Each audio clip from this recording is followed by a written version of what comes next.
You're listening to the Vibrant Happy Women podcast, episode number 210.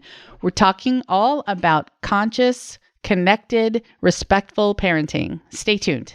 Hi, I'm Jen Riday, and this podcast is for women who want to feel more vibrant, happy, aligned, and alive. You'll gain the emotional, physical, and spiritual tools you need to get your sparkle back and ensure that depression, anxiety, and struggle don't rule your life. Welcome to the Vibrant Happy Women podcast. Hi there, my friends. Welcome back to Vibrant Happy Women.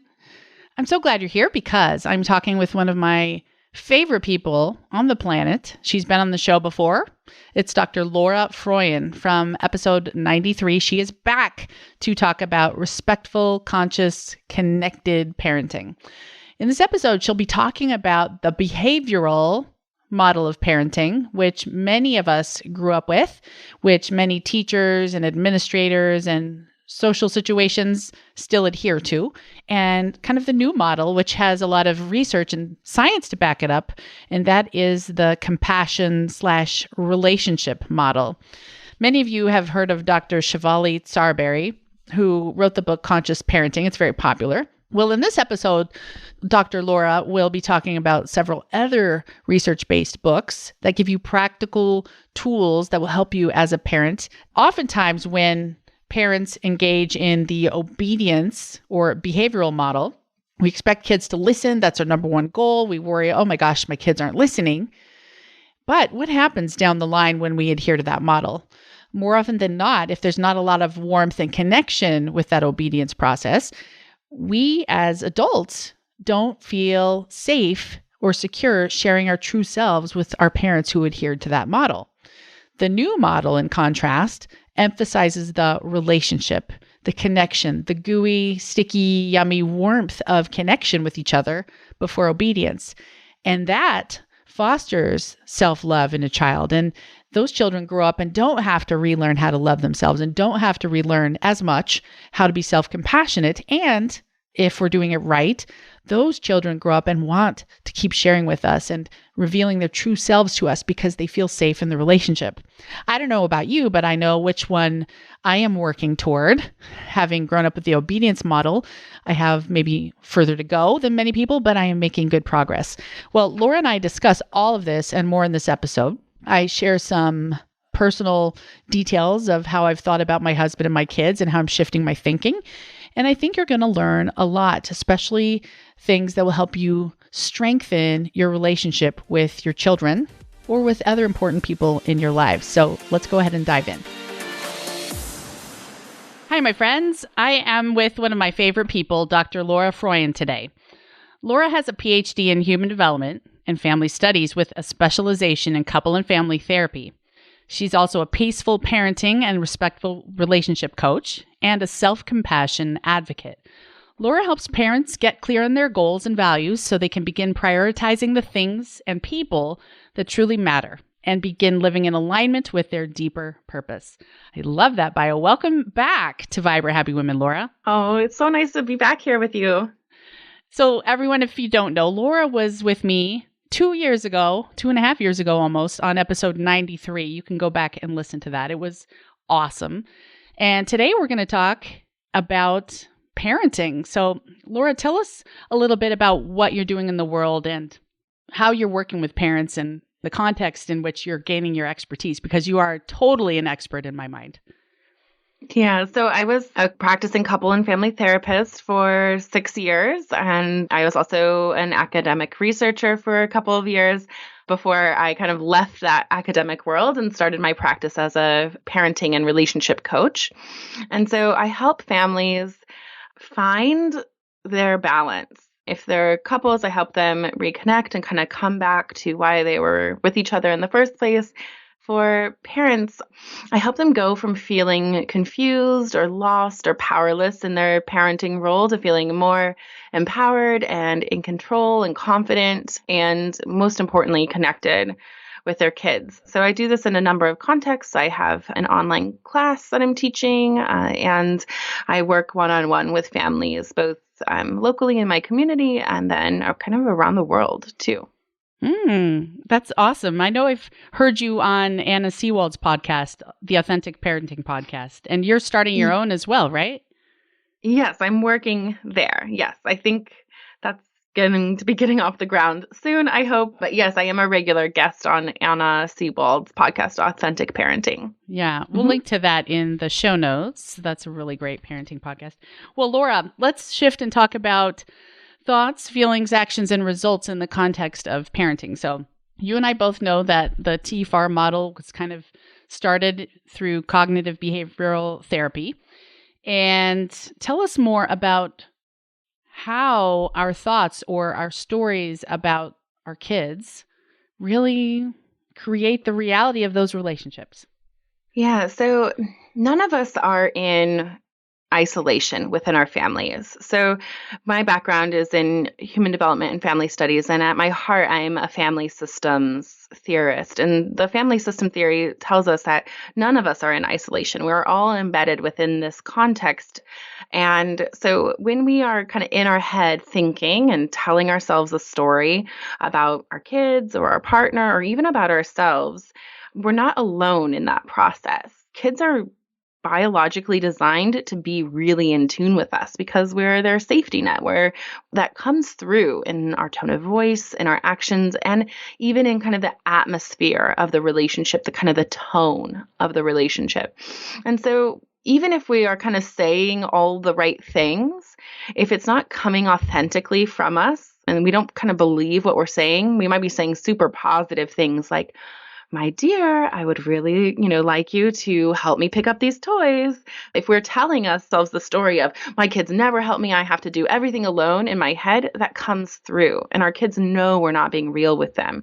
And they know that there's that little bit of resentment underneath. And when there's resentment like that, that's a very disconnecting emotion. And when kids aren't connected with us, when they don't feel loved and seen and held and, unconditionally regarded in a positive way, they don't want to do what we're asking them to do because the relationship is on the rocks, and it's the relationship, it's the connection.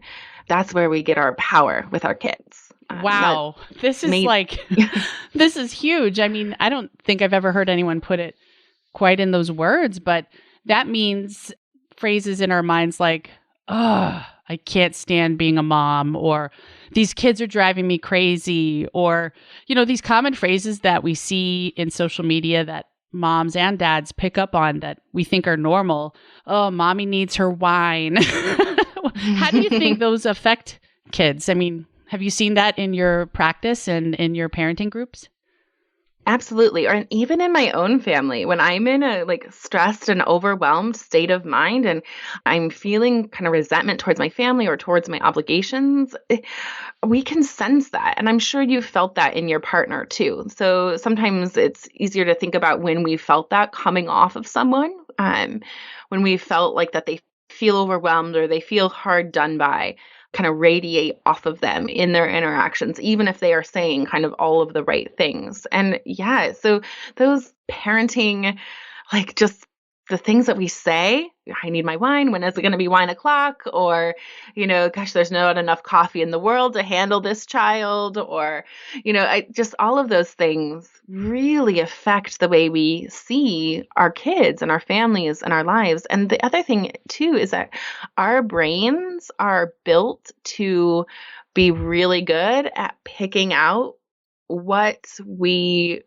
are telling our brain is important. So when we are thinking about certain things and focusing on them, we tend to just see those things. It's just like, I don't know if you've ever been shopping for a new car and you've been thinking about getting, when I was shopping for our new minivan a couple of years ago, I all of a sudden started seeing Honda Odysseys everywhere because that's the model that we were thinking about getting. Right? That's what we drive. Yes, it's a good one. Oh my gosh, it changed my life. I know. Love my minivan. Power doors. I'm never going to stop. Those power doors, I love it.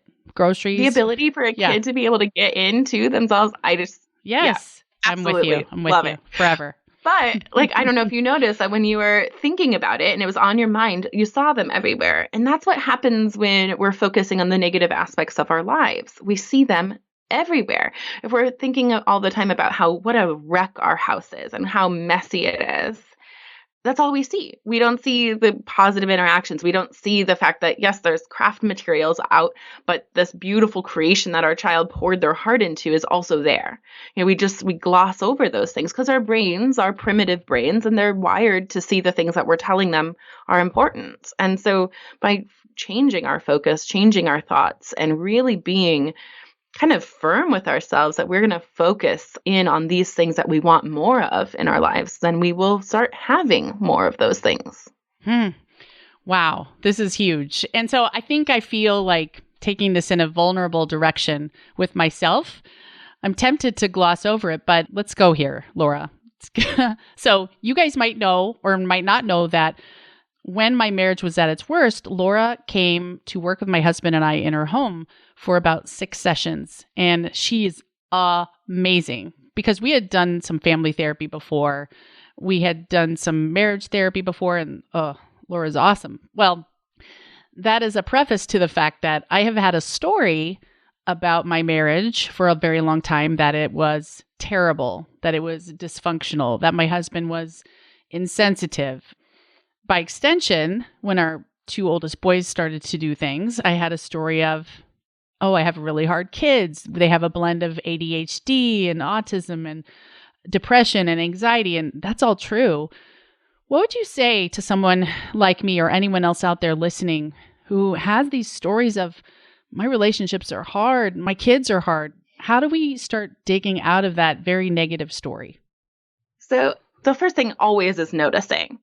So if you're just in the stage where you're having lots of negative thoughts and you're starting to have a sense of awareness of them, like most of the time our thoughts are running in the background and we have no idea what we're thinking. And we're just thinking them unconsciously and habitually. And every time we think them, it hardwires that thought pattern, that neural pattern, harder and harder into our brain. So simply the act of becoming aware of it is the first step and an important step. And you might be in a place where you are just noticing for a while, just noticing the story. And then once you become aware of it, the next thing to do is to start challenging it gently and compassionately and asking yourself, is it true? Is this really true? So is my husband always insensitive?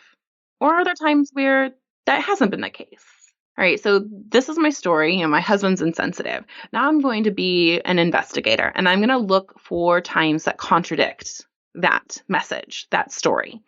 And just with curiosity, and just kind of examine it like you're a scientist, kind of with a microscope or a magnifying glass or a detective looking for these clues as to whether this is really true or not. Or if my kids are always disrespectful or, whatever the story is, asking yourself, is this true? Is it always true? Does it have to be true?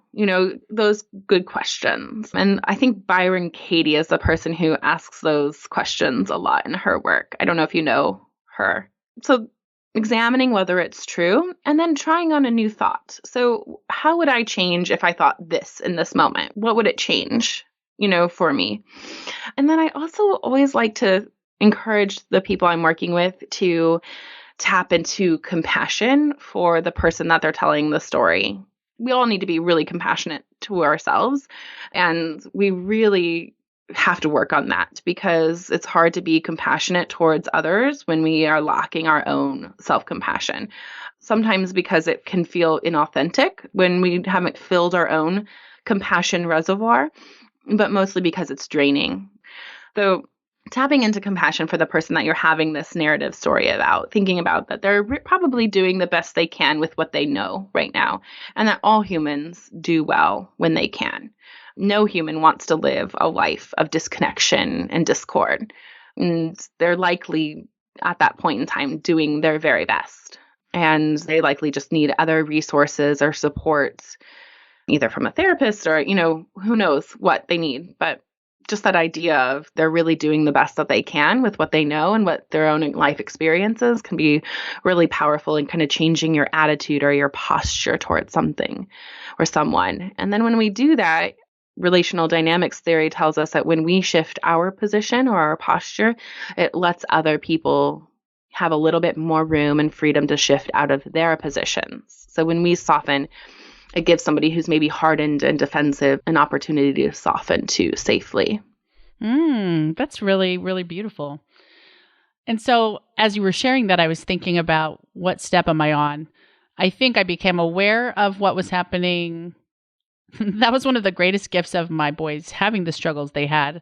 I became more aware of my place in that and the negative thoughts I had been thinking. But then I started to see it with my spouse. Well, one of the first positive thoughts I forced myself to think once I was aware how negative I was being was, my husband's a really good dad. And I saw evidence over and over again. And then I started to experiment with, he's improving at being sensitive. That was the first positive thought I could have there. My brain, though, as I thought that thought, started to look for the evidence, just like you talked about. And it's increasingly obvious to me that he has many, many very amazing sensitive moments. Part of me is thinking he has changed, but maybe that's because I started to open up the space for recognizing that it was even happening. What do you think about that? Absolutely. And opening up space for him to change. It's when we are begging or pushing or kind of trying to force someone to change, it leaves them with very few options, especially if they tend to be a more strong-willed person. We kind of back them into a corner, and it doesn't give them the room to kind of come there authentically on their own and step into this place of choosing to make those changes for their own betterment, for the betterment of their relationships and their connections and their own lives, So absolutely. And one of the most powerful things you can do is looking for that change and kind of taking a step back and giving room for change to happen. So especially if it's something you've been pushing really hard for a while. Yes. I do this in my own marriage, by the way. Yeah. I have this story in my brain that no one will ever be loved enough by someone to have them fully empathize and validate my feelings in the way I need them to be. Like, that's my negative story. Yeah. It's super powerful and sad. So maybe, do you find yourself pushing away empathy just to keep that story true in your mind? I think I find myself being dissatisfied by my partner or others not doing it perfectly to like my perfect state. Oh, that's so interesting. So something you said just sparked me thinking about this. So I'm a recovering perfectionist, and part of my work in that realm has been focusing on progress over perfection. And I don't give the people who I am working with that benefit sometimes. Sometimes I really have to work hard to focus on their progress over getting it perfectly right and being kind of satisfied and feeling loved by the simple fact of the progress, And the other thing that I've been thinking a lot about on this negative story for me, I really think that because I feel so dissatisfied by the level of like empathy and validation from others, I've really come to realize that all these people in my life are inviting me to understand that empathy and validation has to come from me. Ooh, like, yes. Outside of, to come to me from someone outside that, and it's got to come from in me. I have to see myself as worthy and lovable and give myself that gift of empathy and validation and compassion and fill that need myself so that I'm not kind of constantly looking for it from others, That is huge. I need to speak to that. I've spent again, the struggles with our boys has been one of the greatest gifts. And I have a feeling everything's going to end great. But what it has taught my husband and I, number one, is we had to take care of ourselves. And just like you said, that empathy and validation and compassion for yourself. I feel like since I started my podcast and this journey of, I guess, self-love, I really feel like I've nailed it. I know I can give myself everything I need for love and compassion. I just need to rest or I need to go on the walk. But what's really cool, now that I feel like I've nailed my own self-compassion, I have a deep interest in watching my husband nail his. I've created enough of a space that I can care that someone else is meeting their needs. And I see, I think you need to go take a break. And he'll be like, so grateful I invited him to go take a break and take a nap. Or I can just feel his stress levels rise and fall, or his anxiety rise and fall. And I'm more invested in everyone else because I took care of myself first. Do you find that to be Yeah, true for yourself? absolutely. So, we hear a lot as moms that we have to take care of ourselves. And the phrase that gets used a lot is you can't pour from an empty cup. I have a different analogy that I use with my clients, and I'd love to share it with your listeners if I can. It's not that we need to fill up our cup so that we can then pour it into those that we love. We need to fill up our cup so that it is overflowing. And in the process of overflowing, it then flows into those that we love. Because by pouring it out, we are telling ourselves and them that this is a scarce resource. This is something that there's not a lot of, and I'm choosing to give it to you, and this is a gift, right? But when we bring an abundance mindset to self-compassion or self-care, and we are looking at this cup that is this endless reservoir that we're filling up and it is overflowing, then it doesn't feel as much like a scarce resource. There's always more because I'm taking care of myself and I'm constantly replenishing that cup, and it's always overflowing into my family, into the people that I love. And what's amazing about that is that when we bring that mindset to it, you don't even have to actually change the amount of self-care you're doing. It's just the way you feel about how much self-compassion or how much reserves you have, that they're there and it's overflowing, and you're, instead of pouring it out, tipping the cup and pouring out what you have, and it's bubbling up and flowing into, it's more satisfying to the folks that you're pouring it into, because they can feel when you're giving them a scarce resource. You know this too. When you're stressed and you're overwhelmed and your kids are begging you to play with them and you play with them and you sit down and you're giving them their attention, but it feels like it's never enough for them. They always want your attention, and you're in the back of your mind being pulled in 20 different directions about and thinking about the things you're not doing while you're doing that. It's not satisfying. But when it's overflowing from you and you have this reservoir of compassion or time and attention and kind of unconditional self-love that can flow into your kids, it's much more satisfying to them. It's But so well said. Oh my gosh. And the phrase, if mama ain't happy, ain't nobody happy. It's cliche as heck, but when you look at it in terms of an abundance of self-compassion and self-care and having, oh, mom's happy, that feels so secure and amazing for kids and spouses when we as women are emotionally juicy and happy. I love that analogy.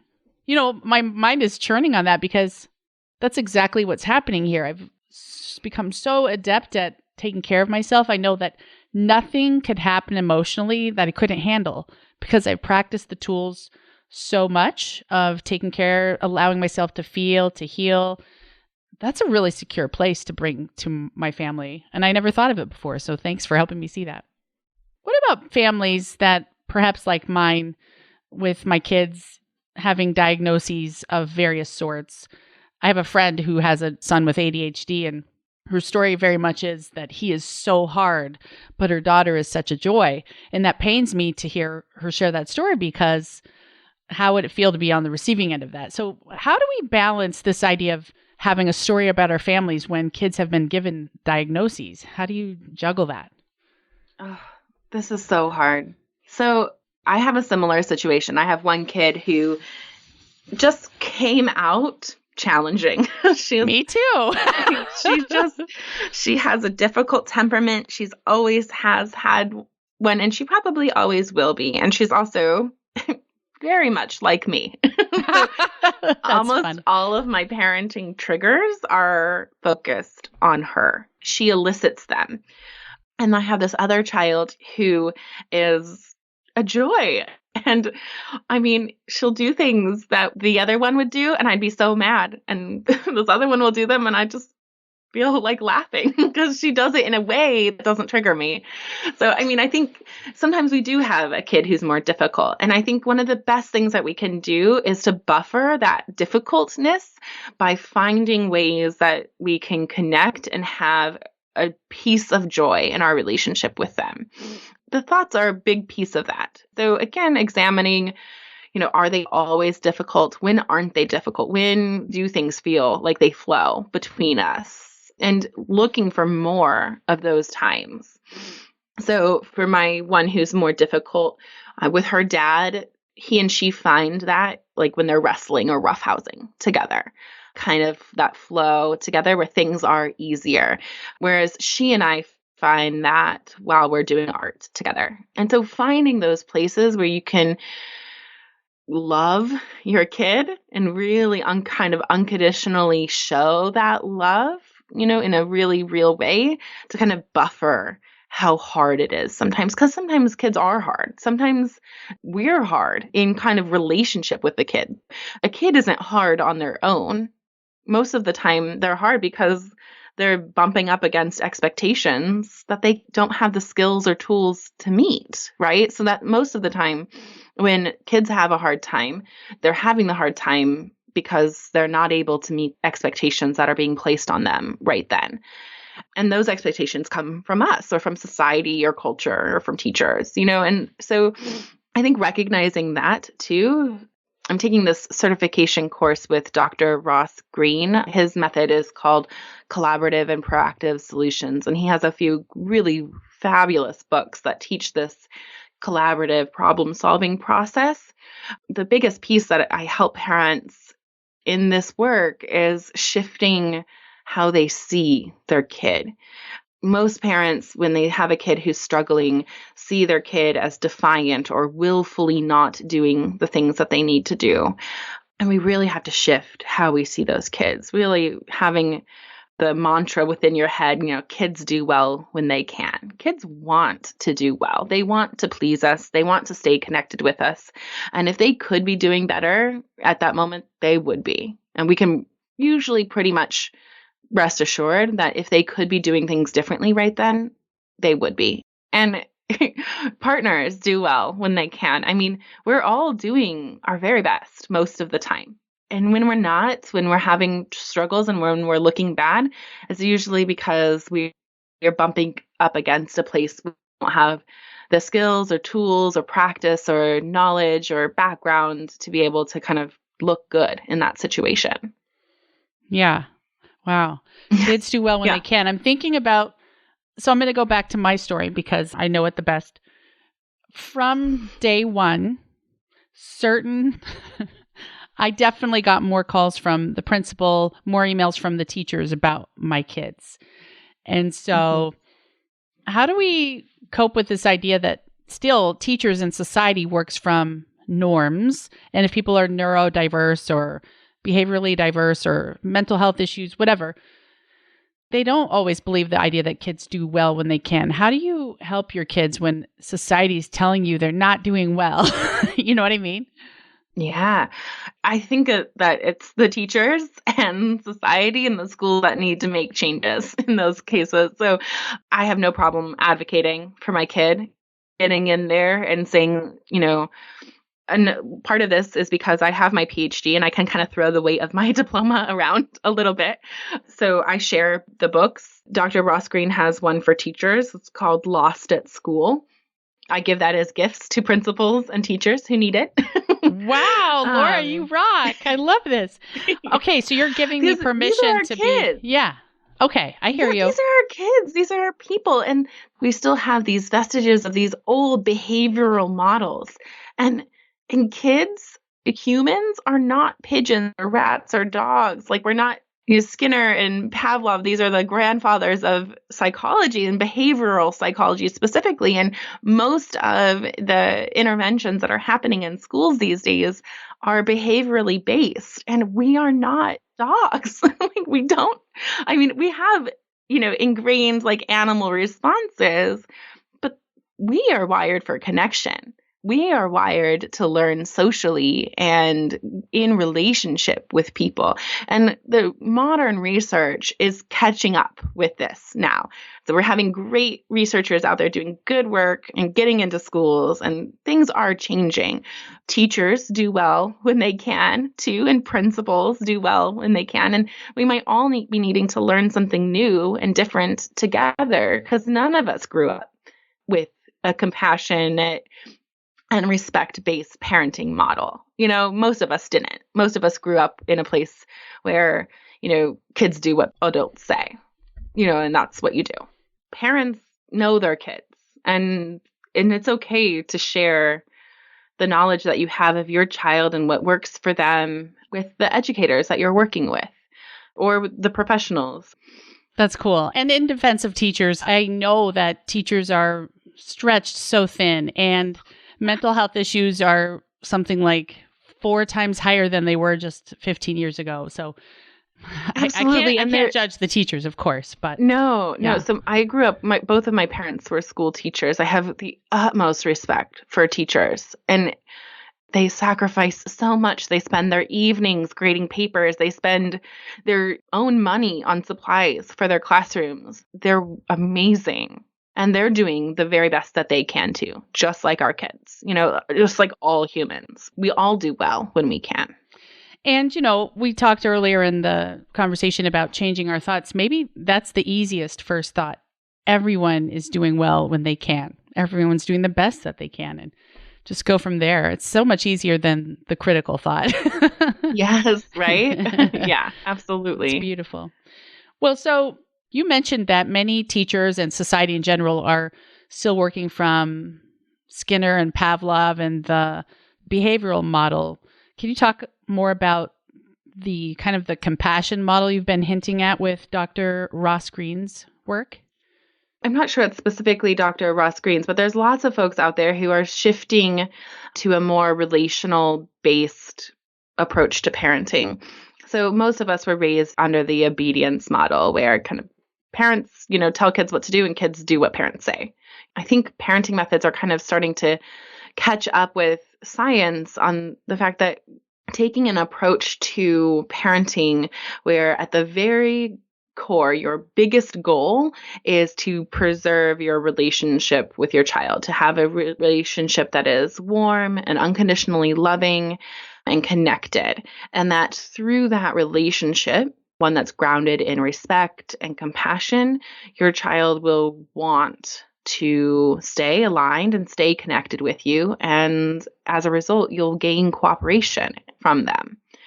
And this doesn't mean that we don't ever make our kids mad or upset. It doesn't mean we never hold boundaries that they don't like, because we absolutely do. Kids need firm limits to keep them safe and to help them feel secure and like they've got a leader in their family, somebody who's going to kind of keep them on the right path. Kids need that, and they don't have to like all of our limits.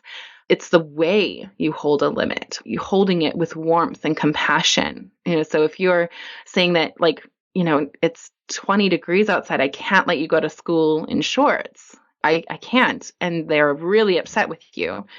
You hold space for them, and then you can work together to come up with a solution. So finding out, why is it that you want to wear shorts so badly this morning? What is it about your pants that you don't like right now? Can we put leggings on underneath the shorts so you can still wear the shorts and have your skin covered? Coming to a place where you are collaboratively solving these problems. But even when you have to hold a hard line, a hard limit, no, you can't use this chopping knife. You can use your knife, but you can't use mommy's knife. Sometimes they just are going to hate that limit, and you can hold space for their displeasure and hold that limit with compassion and empathy and respect for them and their desires without being permissive and giving in. I'm very respectful and empathetic and compassionate in my parenting, and my kids also tell me that I'm very strict. Oh, that's interesting. Well, one of the biggest questions I get in terms of parenting is that parents don't feel like their kids listen, especially when it comes time to chores and responsibilities. How do you handle that in a relationship/compassion model approach? Yeah. So I always like to help parents rephrase that, my kids aren't listening or my kids never listen, because I guarantee they hear you. They just don't want to do it. Yeah. What you're asking.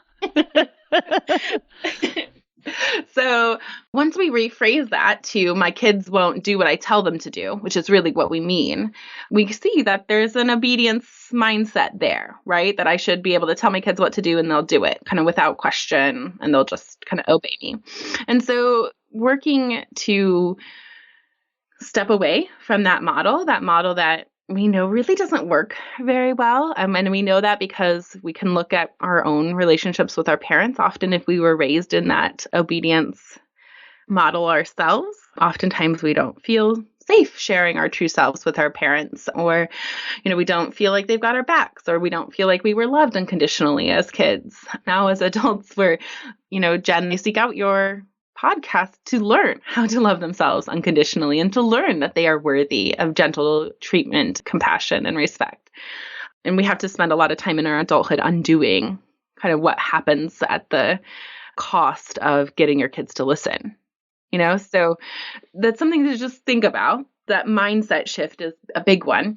And so what I'd rather have parents asking me is, so how can I get my kids to cooperate with me? How can I come alongside my kids and make this easier for both of us to kind of get what we need to get done? I have a video on my Facebook page on setting effective limits in 5 steps that walks you through these steps in a little bit more detail, but by getting close and making sure you're getting your kids' attention. So oftentimes we want to be able to shout an instruction or a command from the other room. Guilty. Oh, me too, for sure. My husband's like, could you please walk to them? I'm like, oh, that's too hard. I know, we got a lot to do. But the thing about it is too, and particularly with young kids who are in that 5 and under range, sometimes it feels like we're talking to them and they're literally not hearing us. And we have to understand that they have just learned in their brain, the ability to filter out distractions has just come online for those kids. And they are still working with that ability. And they haven't yet developed to the point where they can concentrate on something without completely filtering out all distractions. So especially for young kids, we have to come up to them. We have to join them in their world, maybe make some physical contact. If you have a kid who likes that, kind of rub their back, ask them, what they're doing. Oh, tell me about the tower you're building or whatever it is, and kind of get with them, connect with them first before giving them the instruction. And then you kind of maybe give a warning if they're going to need to transition, because transitions are classically hard for young kids. But for kids who have lagging skills, older kids who have a hard time moving from one thing to another, transitions can still be really hard.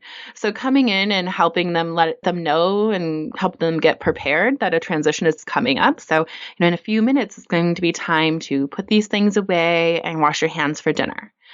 So you've kind of made that connection, you've let them know, and then you come back in and you connect again. Oh, I see. This has been so much fun. I really liked watching you build these Lego towers. Yeah, great. Okay. Is there anything with these Lego towers that we need to save, or can we put them away now because it's time to wash hands for dinner? Okay. And so then you take care of getting them put away and you help them too. So the other thing, sometimes we know kids can do things on their own, but sometimes it's really nice to be helped too. So if we have the time and the energy and we're able to, I totally think we should help our kids. And the whole point of this is the more love and connection you can build between your child, the more you're kind of protecting that relationship where they feel important to you and loved by you. They want to keep that connection going. And saying no or being defiant or throwing something or hitting you, all of those things are disruptive to the connection. And so if you've worked hard to establish that connection and get them feeling kind of warm and gooey in your connection with them, you're much less likely to get some of that defiance, that connection disrupting behavior from them because they want to stay with you. Yeah. That's amazing. And to think ahead to the future, what's more important, that they unload the dishwasher the first time you ask or that they develop that self-love and want to share their feelings with you later down the line? Because I know that's very true. My parents were authoritarian because they were farmers and that's how everyone around there did it. And definitely I still to this day don't feel super comfortable sharing my true self with them. And when you said that, it really opened my eyes. Wow. It really affects everything forever. Crazy. Yeah. And this parenting thing, this is a marathon, not a sprint. And it can be super easy to get focused in on the like mundane here and now, the toys are all over the like floor, right now. And we really have to kind of zoom out, pan out and take a bigger look at what we want for our kids and for our relationships with them as they grow. Like I don't know if you saw this post on Facebook recently about this mom whose daughter had dumped out her backpack looking for papers, and there were papers all over the floor.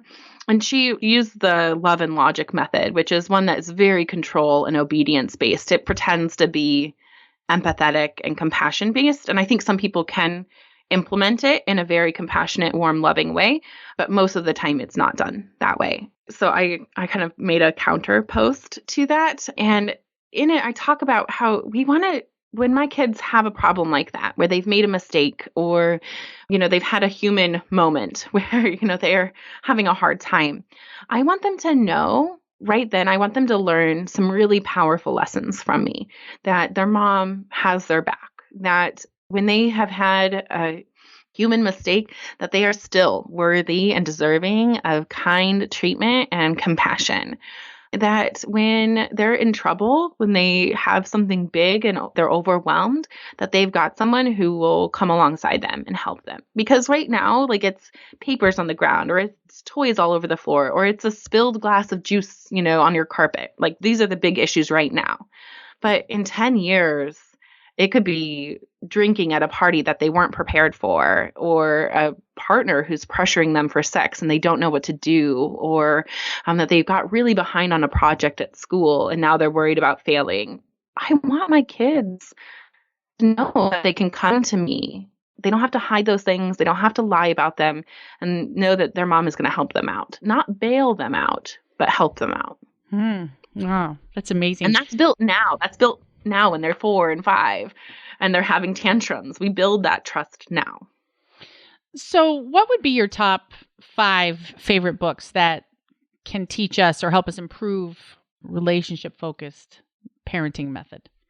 The series, How to Talk So Kids Will Listen and Listen So Kids Will Talk. There's 3 books in the series. There's one for little kids, one for kind of middle childhood, and one for teens.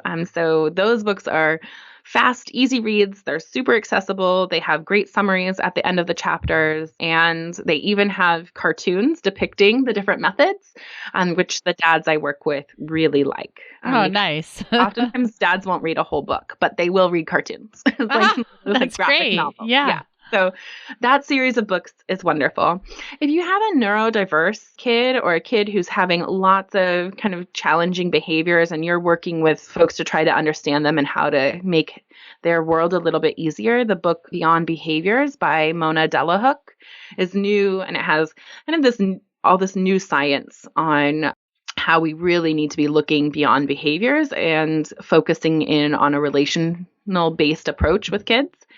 If you have a kid who's really challenging, the explosive child is wonderful and saved my relationship with my kid. We started using that when she was 4, and she's a different kid now, and our relationship is much better. Oh, I can't wait. I need to read that one for sure. Just for one of my kids in particular. We should chat. I think we have the same child, one of mine. My gosh. That's great. The Explosive Child, has that one is by Dr. Ross Greene, and he has a few books. One is Lost at School. That's really meant for teachers.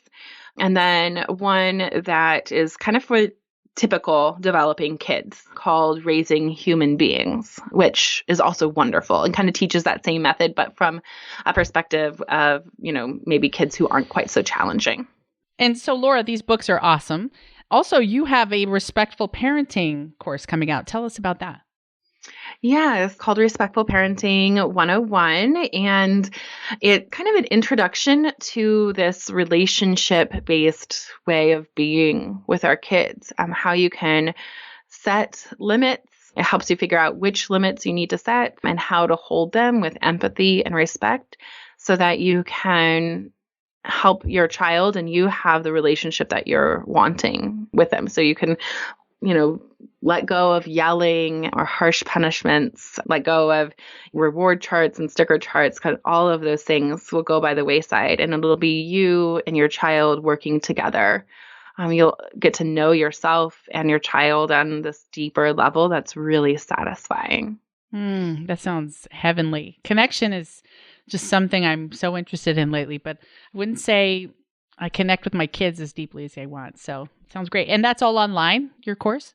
Yeah, that'll be online. So you mentioned a couple of blog posts and your Respectable Parenting course. We will put links to all of those in the show notes at jenriday.com/210. All right. So Laura, one last thing. You are going to be at the next Vibrant Happy Women retreat, leading a workshop and a Q&A on parenting. So everyone, if you want to meet Laura in person and ask her your specific question, you should totally come to the retreat, and you can sign up at jenriday.com/retreat. I can't wait to hear you. And gosh, I would be tempted to sit there and ask you all my questions, but I'll step back and let everyone else ask their questions. But you're so amazing. I appreciate you once again being on the show today, Laura. Oh, thanks for having me. Oh my goodness. I love Laura. I don't know if you can tell that, but I just want to go listen to what she has to say. She has a talent, a superpower for this. She remembers all of the research. She is really in tune with how to apply it. And that combination of knowing the research and knowing how to apply it is actually kind of rare, but also to do it in such a warm and authentic way. I just love her. So if you want to learn more about Laura, you can follow her at laurafroyen.com, of course. You can follow her on Facebook as well. She has her Wednesdays with Laura. She does a lunch hour every Wednesday where she'll answer your questions. What a resource. Also, of course, if you want to meet her in person, come to the Vibrant Happy Women Retreat. She's going to be leading her workshop. I'm super excited about that. jenriday.com/retreat is where you can get your tickets. Well, thank you so much for being here, my friends. Those of you who are in the Vibrant Happy Women Club, we will be talking about applying everything Dr. Laura talked about, how to make this a reality in our lives. This is our focus for the next week. And you can find more information about this in your club workbook. Everyone, thank you so much for being here. I love you. I think you're amazing. Keep up your good work. Keep growing and striving and building those loving, connected relationships. Thank you for listening, and make it a vibrant and happy week. Take care. If you enjoy this podcast, you have to check out the Vibrant Happy Women Club. It's my monthly group coaching program where we take all this material to the next level and get you the results that will blow your mind. Join me in the Vibrant Happy Women Club at jenriday.com.